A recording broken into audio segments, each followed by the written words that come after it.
हमारे साथ जुड़े रहने के लिए हमारे YouTube चैनल को सब्सक्राइब करें। नमस्कार, स्वागत है आपका नैतिक न्यूज में। मैं हूं आपके साथ सपना दुबे।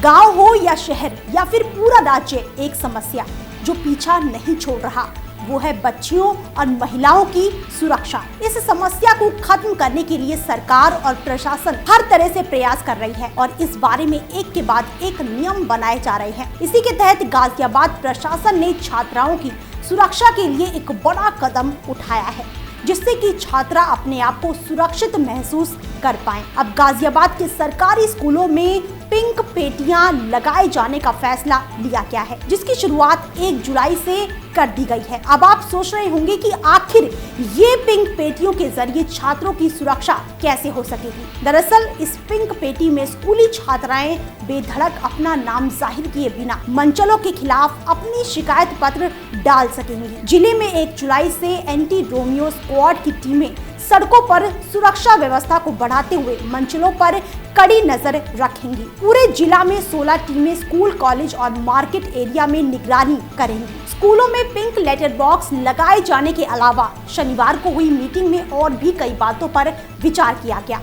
इस मीटिंग में एक और फैसले पर पहुंचा गया, जिसके तहत नोएडा की तरह मंचलों को रेड कार्ड देने के सिस्टम को शामिल भी किया गया है। एसपी सिटी श्लोक कुमार के मुताबिक पहले विचार किया गया था कि मंचले की फोटो क्लिक कर डिटेल निकाली जाए, लेकिन अब ऐसा करने वाले को रेड कार्ड जारी कर दिया जाएगा और दूसरी बार पकड़े जाने पर कानूनी कार्रवाई की जाएगी। इस पिंक बॉक्स की खासियत ये होगी कि छात्राएं बिना पहचान बताए अपनी शिकायत कर सकेंगी। एसपी सिटी ने इस बारे में जानकारी दी है कि कार्रवाई के सिस्टम के बाद एंटी रोमियो स्क्वाड के साथ शिकायत को भी आसान कर दिया गया है, जिसके बाद सभी स्कूलों को उनके यहाँ पिंक बॉक्स रखने के लिए कह दिया गया है। इस पिंक बॉक्स में कोई भी छात्रा अपनी शिकायत बिना पहचान की जानकारी दिए बता सकती है। इस प्रोसेस में सप्ताह में एक बार इस बॉक्स को थाना प्रभारी प्रिंसिपल के सामने खुलवाएंगे और फिर एक एक शिकायत पर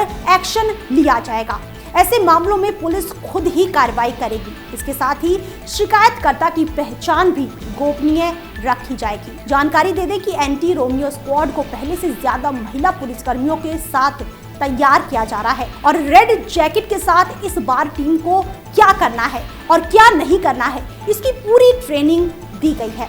इतना ही नहीं, हर एक टीमों पर नजर रखने की जिम्मेदारी एसपी देहात नीरज कुमार जादौन को दी गई है। ऐसा नहीं है कि एंटी रोमियो स्क्वाड के जरिए इस तरह का कोई पहला कदम उठाया गया है। साल 2017 में जब यूपी में बीजेपी सरकार आई, तब करीब 1 महीने बाद ही मई 2017 में सीएम योगी आदित्यनाथ ने एंटी रोमियो स्क्वाड शुरू किया था, जिसका लक्ष्य था मंचलों पर रोक लगाना और उनके खिलाफ कार्रवाई करना। कुछ पुलिसकर्मियों की गलतियों की वजह से सीएम योगी के इस कदम की काफी आलोचनाएं की गई और फिर बात इतनी बढ़ गई कि इसे वापस भी लेना पड़ा। इस दौरान यूपी पुलिस पर कई तरह के आरोप लगाए गए। लोगों ने ये तक कह दिया कि एंटी रोमियो स्क्वाड के तहत यूपी पुलिस युवक युवतियों और प्रेम युगलों को बिना किसी कारण परेशान कर रही थी। योगी सरकार की ओर से शुरू की गई एंटी रोमियो स्क्वाड को बीतते समय के साथ कागजी खानापूरी तक सीमित माना जाने लगा था। उस वक्त जब ऐसा लगने लगा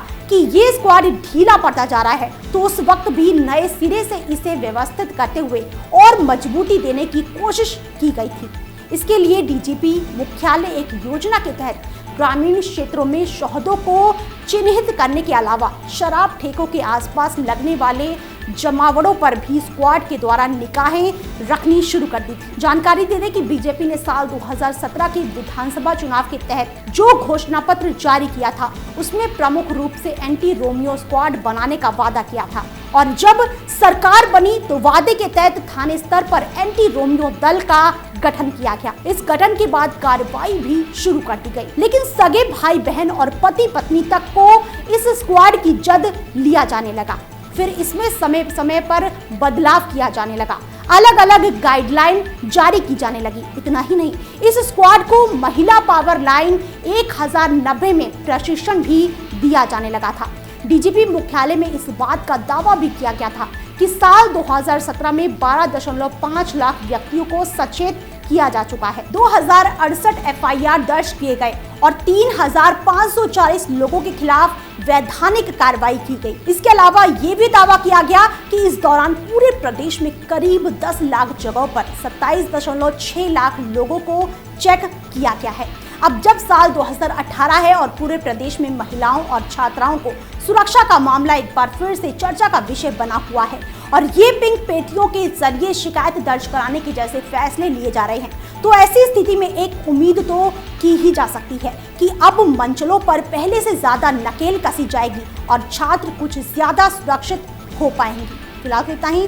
बाकी ऐसी और लेटेस्ट खबरों के लिए देखते रहिए हमारे चैनल नेट्रिक न्यूज को। साथ ही आप वीडियो को लाइक और शेयर करने के साथ साथ चैनल को सब्सक्राइब करना ना भूलें।